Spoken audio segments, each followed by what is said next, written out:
Una natin pupuntahan ang Anli Lechon sa Cebu City.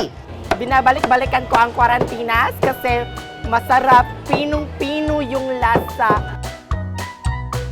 Meet Malvin, ang kanyang tindang lechon, hindi raw basta-basta nauubos dahil ang kanilang bentahe, Anli Lechon for everybody!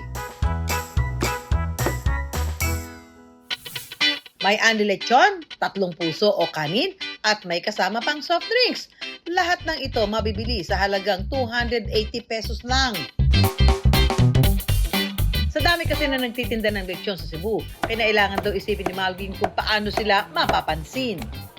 Sa produktong Cebu na lechon, lahat masarap.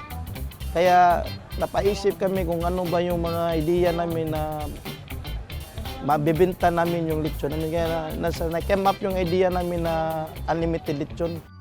Sa kanilang komisari, pinaiikot ang mga baboy na ito mula 3 hanggang 4 na oras, depende sa laki. Pagkatapos ay dadalhin na ito sa kanilang stall kung saan may free taste pa, ha? Libre tilaw. Nakatapos ng kursong culinary si Malvin at ang mga natutunan niya rito, nagagamit niya sa negosyo.